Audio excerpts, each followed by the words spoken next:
평화는 나로부터 시작된다라는 말을 듣는 순간 사람들이 그걸 선뜻 받아들이기가 쉽지는 않을 거예요. 왜냐하면 바깥 돌아가는 세상을 볼 때 문제가 굉장히 많아 보이고 또 내가 누군가와 다투고 있을 때 그 사람이 문제가 있어서 그렇지 내가 뭔가 잘못이 있는 것 같지 않아요.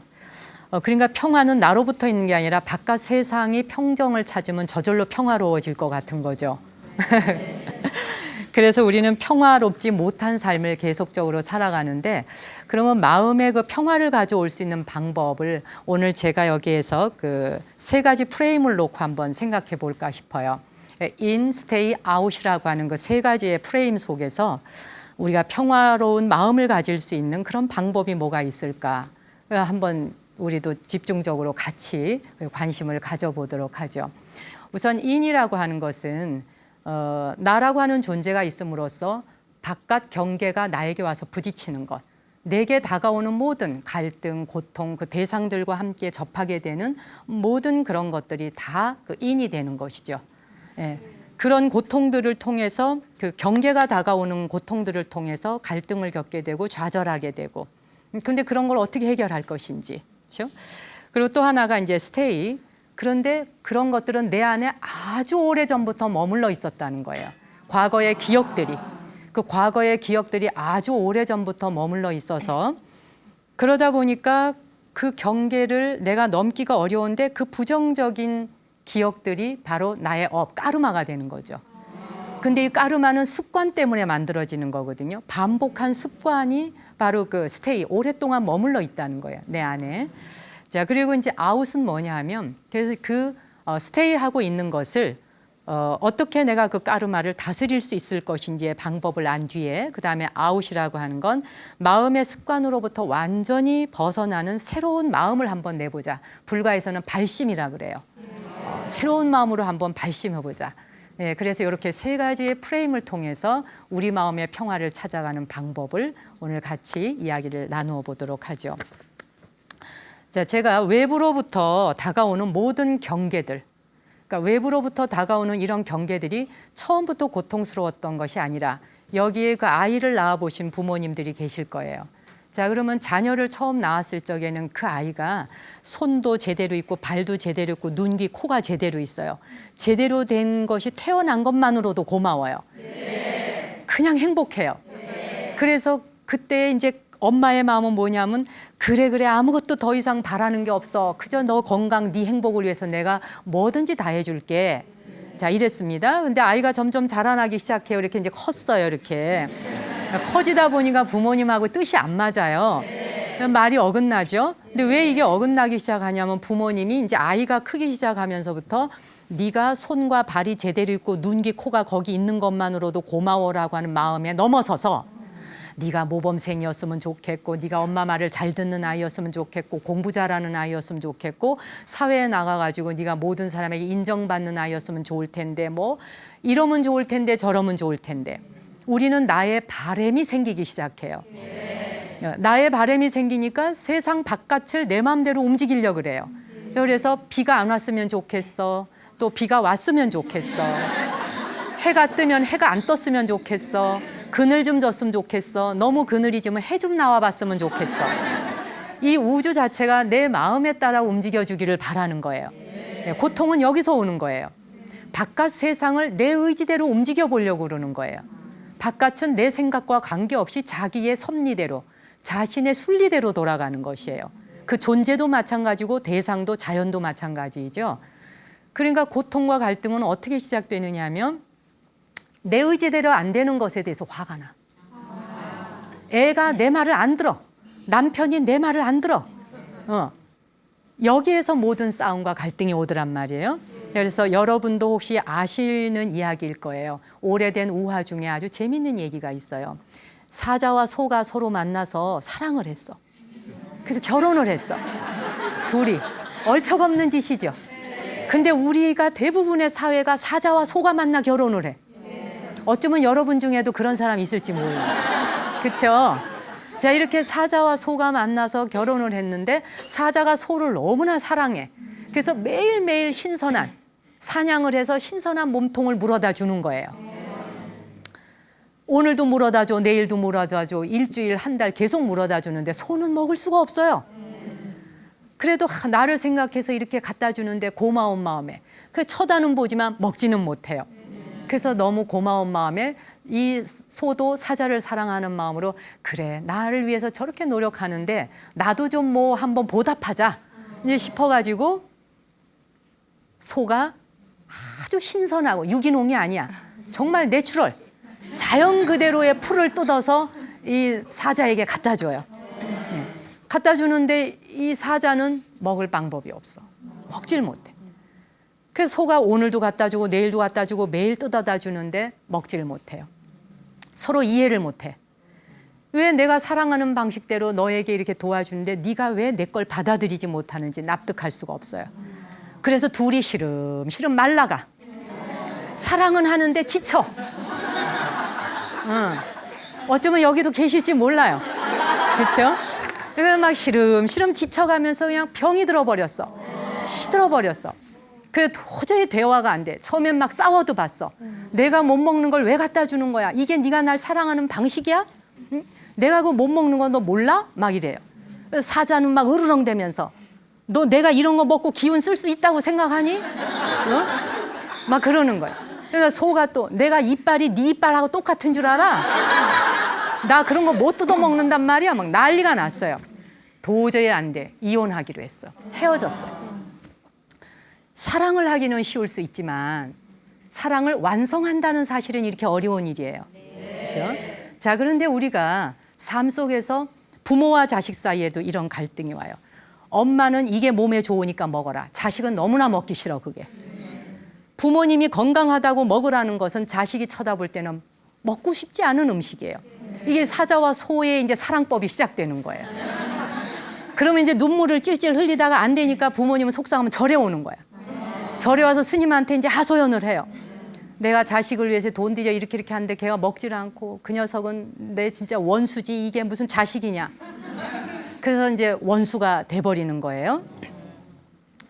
우리가 가만히 보면 사실 고통이라고 하는 건 내가 원하는 방식대로 상대의 우주를 움직이려고 하는 이 잘못된 나의 착각이, 잘못된 나의 집착이 상대방과 나와의 관계를 어긋나게 만든단 말이에요. 그럼 그러한 그 고통이 내 안에, 내 경계가 내 안에 왔을 때 어떻게 해야 되는가? 옛날에 그 지호 선사라고 하는 분이 일본의 유명한 선승이신데 12살에 출가를 했어요. 그게 삼위승이죠. 삼위승이 12살에 출가를 했는데 그 마을에 이제 어느 남자분이 돌아가셨어요. 돌아가셔서 그 미망인이 와서 우리 집에 와서 기도 좀 해달라고 부탁을 했어요. 그 이제 절에서 누굴 보낼까 하다 12살 이제 금방 출가한 삼위승이 연불도 좀 배워야 되고 그러니까 가서 연불 좀 하고 오너라. 일주일마다 가서 그 집에 가서 연불을 하게 됐어요. 그 연불을 하는데 보니까 가니까 이 미망인이 막 감기가 걸려가지고 쿨룩쿨룩 기침하고 콧물이 뚝뚝 떨어지는데 부엌에 서서 막 밥을 하고 있어요. 밥을 하는데 그냥 그 밥에 막 콧물이 뚝뚝 떨어져. 그러니까 이제 연불을 하면서 그냥 목탁을 치면서 곁눈질을 하면서 저 밥을 혹시 나를 줄 건가. 그러니까 연불이 이게 입으로 되는지 어디로 되는지 정신이 없는 거야 그냥. 근데 애는 뺑뺑 울고 막 엎어져서 울고 오줌은 한 바닥 싸가지고 방바닥에 철푸덕 있고 그 장난감도 없던 시절이에요. 그러니까 엄마가 이제 밥주걱을 하나 던져주면서 그거 가지고 놀으라는데 오줌에 철푸덕 빠졌어요. 그리고 이제 스님이 연불이 끝났죠. 연불이 끝나서 이제 고생하셨다고 밥상을 좀 차려내서 이제 밥을 드시라 하니까 도저히 내가 그 밥솥을 차려냈는데 그 오줌에 빠져 있는 주걱 갖고 밥을 뜨는 걸 봤거든. 도저히 못 먹겠는 거지. 아우 사실은 제가 배탈이 나서 오늘은 제가 사양을 하고 다음에 먹겠습니다. 라고 주랭랑을 쳐서 절로 갔어요. 그 다음 주에 이제 또 기도를 하러 갔어요. 그랬더니 이번에 이제 미망인이 감기가 나았는지 머리도 깨끗하게 빗고 콧물도 안 흘려. 애도 빵긋빵긋 잘 웃어. 그래 오늘은 연불하고 밥을 주면 맛있게 먹어야지. 이렇게 생각을 하고서 연불을 잘 했어요. 그랬더니 이제 그 식혜, 우리 이제 식혜라 그러죠. 그거를 한 사발 이제 목마르시니까 드시라고 줘. 그래서 벌컥벌컥 한 사발을 맛있게 먹었어요. 하도 잘 먹으니까 한 그릇 더 드시겠냐고 지난번에 스님이 못 드시고 가셔서 그 밥으로 갖고 이걸 만들었다.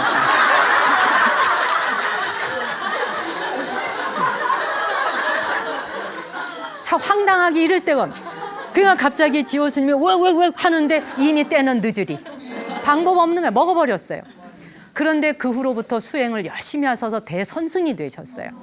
그래 이제 지호선사가 법상에 앉으셔서 늘 제자들에게 법문할 때 이거를 누누이 계속 말씀하신 거예요. 살다가 보면 우리가 이렇게 삶에서 다가오는 경계를 피하지 말고 받아야 되는 것이 있다. 그냥 그걸 이 골목을 돌아서서 저 골목에 가면은 뭐 안 만나겠지 해봐야 소용없다. 골목 모퉁이를 돌아서면 거기에 또 고통이 기다리고 있다.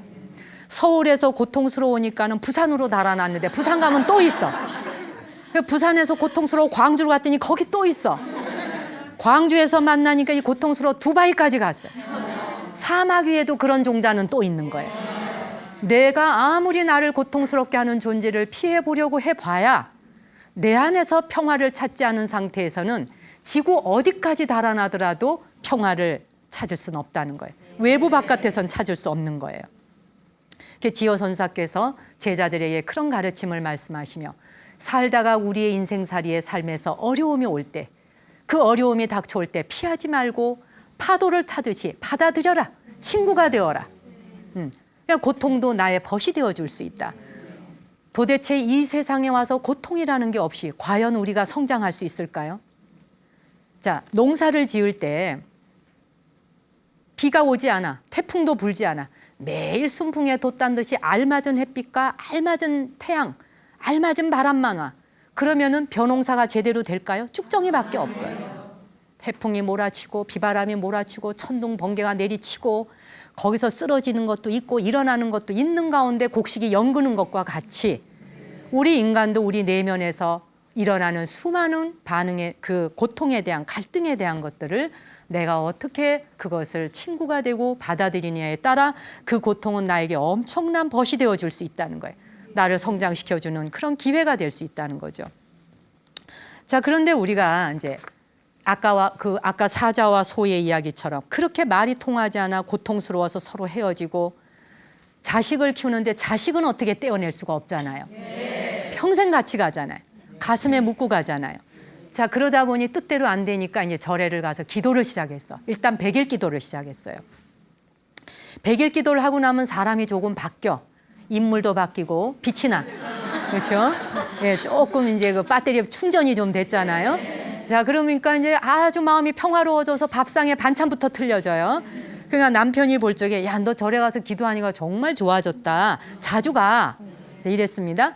그러나 요거는 보수공사인 거예요. 골격은 뼈대는 그냥 있어. 기도를 했지만. 지 골격은 그냥 있고 여기에 약간 보수공사해서 바닥 좀 새로 갈고 벽지 좀 바르고 창호 좀 바꾼 정도의 보수공사. 요거는 어느 일정 시간 가면 어비 까르마가 다시 나와요. 그렇죠? 자, 그러다 보니까 이번에 이제 천일 기도를 하기로 했어. 그래서 천일 기도 3년 기도를 했어요. 3년간 기도하며 업을 녹였더니 이제 마음의 평수가 좀 늘어났어. 요거는 증개축 공사예요. 예. 집을 좀 증축, 개축 공사를 좀 해서 늘어났어. 마음의 평수가 좀 늘어나다 보니까 영 쓰임새가 좋아요. 집안의 환경이 바뀌어서 좀 행복해졌어요. 그러나 이때도 아직 골격은 바뀐 게 아니에요. 골격은 있는데 증축하고 개축하니까 좀 나아진 것일 뿐이에요. 좀 나아지다 보니까 좀 이해 못한 것도 이해를 해. 용서 못할 일도 용서해요. 좀 나아진 것 같은데 그러나 어느 순간 가면 아직 이 골격이 까르마, 업이 또 나오는 거예요. 이게 완전히 바뀌어야 되는 거예요. 자, 그런데 이게 완전히 바꾸기가 얼마나 어려워. 100% 나를 완전히 개조하고 바꾸기가 그렇게 쉬운 일이 아닌 거예요.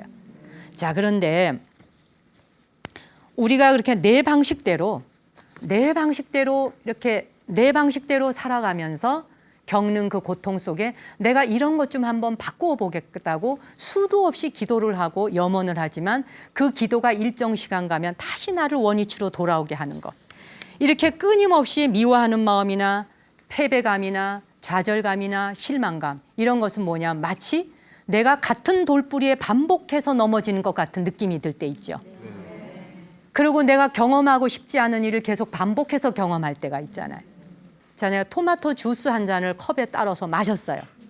토마토 주스를 한 잔 컵에 따라서 마셨는데 이걸 완전히 씻어내지 않은 채 거기다가 그냥 맹물을 받아서 물을 받아서 먹으면 생수도 아니요 토마토 주스도 아니야. 그렇죠? 그러면 네 맛도 내 맛도 아닌 거예요. 이상한 그냥 짬뽕처럼 섞이죠. 그것처럼 우리가 기도 좀 했단다고 대충 섞어서 이해해봐야 그 나물의 그 국밥이 되는 거예요. 그렇죠? 그래서 정말 컵을 깨끗이 씻어내고 그 다음에 거기에 맑은 물을 담아야 내가 원래 원하는 신선한 생수를 마실 수 있는 것과 같이, 그리고 또 반복해서 넘어지는 돌뿌리로부터 내가 어떻게 하면 여기로부터 벗어날 수 있을까, 이제 이런 것들을 우리가 공부를 해가는 거죠. 자, 그런데 3천여 년 전부터 하와이에서는, 하와이의 원주민들은 사람에게서 일어나는 감정, 정말 씻을 수 없는 끈질기게 따라붙는 그 반복되어지는 까르마, 그 업을 지우기 위한 제로 상태로 만드는 방법, 공해 상태, 텅 빈 공해 상태로 돌아가기 위한 방법으로 정화의 기도법으로 4가지의 문구를 제시를 해서 몇천 년 전부터 내려오는 말이 있어요. 제가 이것을 강의할 때 자주 일러드리는 말인데 오늘 여기 계시는 분들에게도 제가 팁을 드릴 테니 한번 같이 해보도록 해요. 자, 내가 누군가와 반복적으로 계속 그 사람하고 다투게 돼. 사람을 만났을 때 이 사람하고는 괜찮은데 이 사람하고는 말이 통하질 않아. 그리고 자식이 있을 때도 똑같은 말을 자식이 해왔는데 이 얘가 하는 말은 괜찮아. 얘가 하는 말은 괜찮은데 얘가 하는 말만 들으면 여기서 열이 받쳐 올라와. 그렇죠? 그런 경우 있죠. 어떤 대상에게 유난히 내가 반응한다는 것은 그 대상과 반응하게 되는 그 내용이 그 사람의 내용의 프로그램만 되어 있는 게 아니라 내 기억 안에 프로그램이 되어 있는 거예요. 내 기억 속에 없는 것은 반응할 리가 없는 거예요. 세상 밖에서 일어나는 모든 것들은 내 기억 속에 있는 것이어서 내 기억 안에 있는 것들이 불끈 일어나는 거예요. 그러니까 우리가 세상에서 일어나는 뭐 흉악한 범죄 이런 걸 보면 부들부들 떨잖아요. 나도 막 분노가 일어나거든요. 어린아이를 성폭행했다 어쨌다 이런 이야기를 들으면 막 부들부들 떨리거든. 그럴 때 그 죄를 저지르는 자가 그 바깥에 있는 게 아니라 그러한 경험에 대한 기억이 내 안에 있는 거예요. 내 뇌 속에 기록이 되어 있는 거예요. 그래서 내 안에 기록되어 있는 이것을 지우기 위한 방법으로 정화의 기도로 관세음보살, 나무아미타불 이러한 그 부처님의 명호를 부름으로써 지우기를 하는 방법을 가르쳐줬던 거예요. 근데 이제 하와이에서는 이것을 지우기 위한 방법으로 뭐냐면 나에게 고통스러운 기억을 마주하고 반응하게 될 때 그 기억을 앞에 놓고 미안해요, 용서해요, 고마워요, 사랑해요 라는 4마디의 정화 문구예요. 그냥 I'm sorry, forgive me, thank you, I love you 요 4마디를 하면은 지우기가 된다는 거예요. 기록되어 있는 기억 속에 남아있는 것이 지워진다 이거예요. 내 안에 그러한 기억들이 완전히 제로 상태로 돌아갈 때, 그 기억 자체가 지우기가 되어질 때, 그때 비로소 내가 새로운 사람으로 다시 탄생될 수 있다는 거예요. 그때 내가 비로소 바깥에서 오는 경계에 대한 반응을 멈출 수 있게 된다는 거예요. 자, 여기 방청석에 계시는 여러분들, 저하고 잠시 한번 해보도록 할게요. 자, 일단 잠시 한번 눈을 감아봐요. 예, 조용히 눈을 감고, 자, 편안하게 그냥 한번 숨 들이쉬고 내쉬어봐요. 들이쉬고, 내쉬고, 다시 한번 들이쉬고, 또 내쉬고. 가까운 시일에 불쾌했던 경험이 있었다면 한번 떠올려 봐요. 누군가가 자기에게 기분 나쁜 말을 한 것이 있는지, 또는 어떤 사람을 떠올리기만 해도 내가 뭔가 불쾌한 감정이 있는지, 어떤 상황, 가까운 시일에 있었던 좋지 않았던 기억이 있으면 하나만 떠올려 봐요. 강하게 떠오르지 않아도 돼요. 어떤 느낌 하나가 떠올라. 그 사람만 생각하면 내가 기분이 나빠. 그 말을 떠올리니 너무 불쾌해. 떠올라진 사람은 손가락을 살짝 들어주세요. 무엇이든지 떠올랐으면. 네. 어떤 일이 있었는지 잠시 뭐든지 떠올려봐요. 자, 그 기억을 향해서 이렇게 나지막하게 속삭여봐요. 마음속으로 미안해요, 용서해요, 고마워요, 사랑해요. 자, 그리고 그 기억을 향해서 그냥 나무아미타불이라고 하는 부처님의 명호를 몇 번 불러볼게요. 나무아미타불. 아미타라는 건 빛이란 뜻이에요. 이 내가 불쾌한 기억, 감정들이 빛으로 변한다는 거죠. 나무아미타불, 나무아미타불, 나무아미타불. 자, 깊게 숨 들여쉬고 다시 내쉬어 보세요. 네, 좋습니다. 눈 뜨셔도 좋아요. 좀 해보고 나니까 기분이 좀 편안해지나요? 네. 어떠셨어요? 네, 저도 딱 그 굉장히 속상했던 기억 하나가 떠올랐는데 네. 처음에는 이제 미안해요 하라고 하셨을 때 잘 이렇게 안 나갔지만 네. 속으로 이제 네 가지 말을 다 뱉고 나니까 처음 울컥했던 마음이 좀 많이 좀 사그라드는 그런 기분을 느낄 수가 있었습니다, 스님. 네. 예. 자꾸 하다 보면 정말 그런 마음속의 응어리들도 조금씩 사라질 것 같다라는 확신이 생겼습니다, 스님. 근데 이렇게 매일매일 정말 그 말씀하신 것처럼 고통을 이제 피하려고 안 하고 좀 친구처럼 이렇게 데리고 가면서 매일매일 평화로움도 유지하고 더 나아가서 성장을 하고 싶은데 그러기 위해서는 저희가 어떤 마음가짐을 가지면 좋을까요? 네. 그렇죠. 지금 여기서 이제 우리가 뭐 미안해요, 용서해요라고 이렇게 정화를 했다 그래서 금방 나아지면은 좋으나 그게 여기에서 나가는 순간 마음이 바뀐단 말이에요. 그렇죠. 그리고 이게 지금 TV에 나가니까 막 웃고 계시잖아요. 그렇죠. 근데 요 문을 나가는 순간 누가 나에게 불쾌감을 줄지 모르는 거예요. 그렇죠. 예, 그 불쾌감이라고 하는 것은 시시때때로 일어나요. 이 바깥에서 일어나는 경계, 밖에서 일어나는 세상은 내가 원하는 방식대로 움직여주질 않는단 말이에요. 그렇죠? 근데 우리는 내 방식대로 움직여주기를 바라다 보니까 계속 하여튼 갈등을 겪게 되죠. 자, 그런데 이제 우리가 이렇게 내 안에 어떤 경계에 부딪혔을 적에 받아들이는 방법을 아까 배웠어요. 그리고 또한 내 안에 오랫동안 눌러붙어 있었던 반복적이고 습관적인 업에 대해서 정화하는 방법까지 우리가 한번 배워봤어요. 물론 정화할 수 있는 방법은 수천 수만 가지가 넘어요. 자, 그런데 이제 그렇게 마음의 습관에서 벗어나지고 또 새로운 마음을 한번 내보자는 거예요. 평소에 내가 생활 속에서 계속 정화의 기도를 해나가며 그러다 보면 내가 어느 날인가 내 업으로부터 벗어날 수 있겠죠.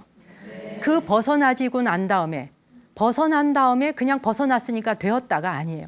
부처님께서 깨달음을 얻으신 뒤에 그대로 열반에 드셨다면 오늘날 우리가 불교의 불법을 만날 수 있었을까요? 깨달음을 얻으신 부다께서 열반을 드신 것이 아니라 전도 행각을 45년간 하시잖아요. 법을 펴기 위해서 45년간 80세의 노구를 이끌고 끝까지 법을 펼치신단 말이에요. 그러니까 이건 뭐냐면 내가 한번 까르마라고 하는 업을 완전히 청산하고 난 뒤에, 그렇죠? 그러고 난 다음에 새로운 존재가 되었을 때 나는 이제 깨끗해졌어가 아니라 그로부터 다시 한번 새롭게 내 마음에 발심을 하는 기회를 가져야 돼. 이게 이제 아웃이에요. 완전히 나를 다른 존재로 탈바꿈하는 거. 자, 이 탈바꿈한다라고 하는 거 쉽지 않은 일이지만 여기에 한번 비유를 들어보죠. 뱀이 허물을 벗듯이. 부처님께서 수행자요. 수행자들은 정진을 해갈 때 자기 마음에 일어나는 그 고통의 기억들을 마치 뱀이 허물을 벗듯이 해야 된다 그랬거든요. 올해가 뱀 해죠 아직? 네. 맞습니까? 예, 흑사해인가요? 네. 자, 뱀이 허물을 벗을 때 마치 물에 불려놓은 호두 껍질 까듯이 쉽게 훌렁훌렁 까지는 게 아니에요. 벗겨지는 게 아니란 얘기예요. 네. 이게 껍질이 한 번 벗기려면은 눈동자, 눈알도 다 껍질을 벗어야 된대요. 그리고 입안에 입천장부터 혓바닥 안에까지 모든 껍질을 온전히 다 벗겨야 된대요. 그렇게 완전히 온몸에 다 허물을 다 벗어낼 때는 이 살이 쓰라리고 아프대요. 뱀에게도 고통이 뒤따르는 거예요. 그 껍질을 온전히 벗겨내기까지. 그와 같이 우리 또한 우리 자신이 완전히 낡은 것과 결별하고 옛 것과 결별하고 완전히 다른 존재로 탄생하는 데에는 그렇게 뱀이 허물을 벗는 것과 같은 고통이 뒤따르는 거예요. 아픔이 뒤따르는 거예요. 근데 우리는 그러한 고통이 다가오게 되면은 그 허물을 벗기는 동안에 그 순간을 인내하지 못하고 참아내지 못하고 조금만 힘들면 에이 죽어버릴까. 요즘은 노래가 죽어버릴까야 그냥. 그렇죠? 내가 자식만 아니면 정말 죽는다. 이 소리 부모님들 정말 많이 하시더군요. 내가 애만 아니면 벌써 죽었다. 죽는 게 무슨 벼슬이냐는 거야. 그렇죠? 내가 애만 아니면 죽는다. 누가 못 죽으랬나? 죽으라고 하면 죽어지지도 않아. 진짜 죽기로 작정한 사람은 죽는단 말도 안 해. 그렇잖아요? 네. 우리가 한 번 죽을 힘을 다하면 거기에서 다시 살 길이 있다고 그 어떤 분이 그 얘기를 하시더라고. 군대에 갔는데 같은 병사가 2년인가를 따라다니며 그렇게 괴롭혔대요. 화장실 가면 화장실 가서 괴롭히고 여기 가면 여기 가서 졸졸졸졸 따라다니면서 하도 괴롭히는데 피해만 다닌 거예요. 그러다가 어느 날 번쩍 머릿속에 생각이 나면서 내가 이렇게 피하고만 돌아다녀서는 안 되겠구나 하면서 이 안에서 갑자기 뿔뚝심이 콱 일어난 거예요. 내가 오늘 결연하게 결단을 한번 내려야 되겠다. 그래서 그날도 역시 또 논리더래요. 계속 뭐 욕하고 놀리고 와서 건드리고 이러는데 앞에 쓰레기통이 하나 있었대. 그 쓰레기통을 꽉 잡는데 마치 삼손의 힘이 막 뻗쳐 나오더라고요. 콱 들어서 착 들어 올렸대요. 들어 올리자 그때 이 사람에게는 그동안 한 번도 써먹어 보지 못한 힘이 막 이 안에서부터 발끝부터 뿌리서부터 막 올라온 거예요. 얼마나 무서웠겠어. 그랬더니 2년을 놀리던 사람이 갑자기 무릎을 팍 꿇더래. 무릎 딱 꿇으면서 미안하다고. 눈빛이 다 바뀌더라는 거예요. 우리는 이렇게 한 번도 써먹어 보지 않은 발심의 힘이 숨어 있어요. 모든 사람에게. 이 위대한 힘이, 거인과 같은 힘이 한 존재의 마음속에 다 숨어 있다는 거예요. 근데 이러한 힘들은 위기의 상황에서 더 잘 나타나요. 그죠? 자, 발심이란 뭐냐? 그리고 나를 완전히 한번 혁명시키듯이 바꿀 수 있는 힘이란 뭐냐? 우리 왜 그런 거 있잖아요. 지하철이 저기서 이제 차가 오고 있는데 어린아이가 철로에 떨어졌대요. 그 순간 20대 청년이 그 철로에 떨어진 아이를 건지기 위해서 뛰어들잖아요. 몸을. 위급 상황에 자기 몸을 돌보지 않아. 내가 거기에 뛰어들면 죽을지도 몰라라고 하는 생각보다는 생명을 살려야 된다라는 위급 상황에 더 먼저 뛰어든단 말이에요. 세상에 이렇게 위대한 존재들이 수도 없이 많아요. 또 그 얼마 전 왜 일본에 원전 사고가 났었죠. 그때 방사능 유출로 그 위험한 지역이 완전 폐쇄가 되면서 그 지역 사람들이 다 다른 타지로 다 이동을 했어요. 그로부터 한 달인가 두 달이 지났는데 어느 날 누군가가 거기에 살고 있는 사람이 사진을 찍어서 소 여물을 먹일 수 있도록 먹이 좀 보내달라고 하는 거를 인터넷에 글을 올리면서 발칵 뒤집어진 거예요. 거기에 사람이 살고 있다니. 그래서 보니까 거기 한 남자가 자기가 키우던 소 가축대와 함께 살고 있는 거예요. 자기 아내와 딸, 아들은 다 외주로 내보냈어요. 내보내고 자기가 키웠던 그 소 30마리를 방사능에 정말 유출이 되고 방사능이 유출되면서 오염이 되었지만 금방 죽는 건 아니잖아요. 생명이 끊어진 건 아니에요. 근데 내가 가족처럼 지냈었던 이 소들을 내가 살겠다고 도망가고 그대로 내버려 두고 갈 수는 없었던 거예요. 저는 정말 그 사람의 그 사연을 접하면서 제 자신을 돌아봤어요. 내가 그 자리에 있을 때 난 어떤 선택을 했을 것인가. 정말 위대한 선택이에요. 얼마나 그게 공포스러워요. 두렵고 공포스러운 결정이에요.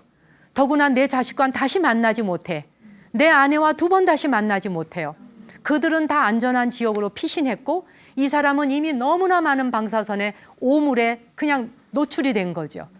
그리고는 그 소들도 마찬가지예요. 함께 죽어갈 뿐이에요. 살아있는 동안 같이 살 뿐이에요.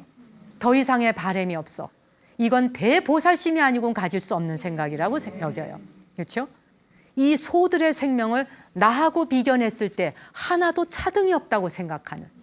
내가 소보다 더 잘났고 소는 죽어도 상관없어. 언젠간 잡아먹을 것인데 뭐 내가 우유를 필요로 하는 것인데가 아니라 살아있는 생명의 목숨이 떨어지기 전까지 나하고 저울에 달아서 하나도 어느 것이 우위, 열등하고 더 나은 것이 아니다는 생각. 이 엄청난 그러한 생각이 바로 인간의 위대한 정말 숭고한 정신인 거예요. 이러한 숭고한 정신들이 우리가 살아가는 세상 속에 얼마나 많아요.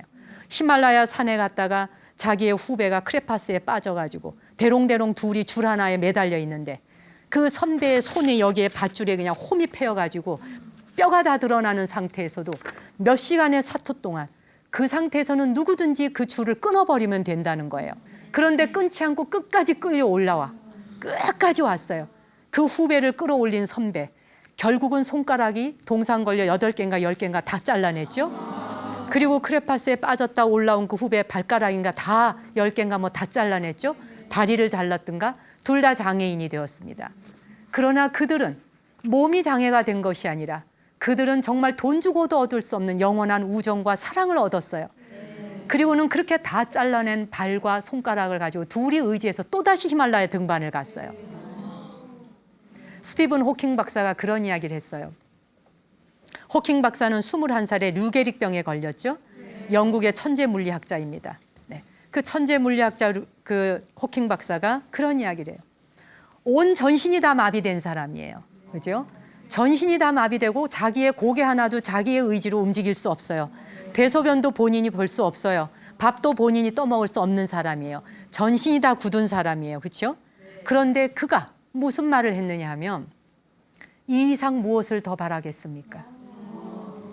그가 했는 말은 내가 살아 숨쉬니까 고마워요라는 말이 아니에요. 우리 존재들에게는 이미 무한한 능력이 있습니다라고 주어진 거라는 거예요. 한 사람 한 사람에게 무한한 능력이 있습니다가 주어졌는데 그 이상 우리가 뭘 더 바라겠어요라는 말이에요. 우리에게는 경계가 없다는 말입니다. 우리 마음의 경계가 사라지고 우리 마음에 너다 나다 싫다 좋다라는 분별하는 마음이 사라진다면 무경계 상태에서는 내가 이미 불성이요 신성이라는 것이에요.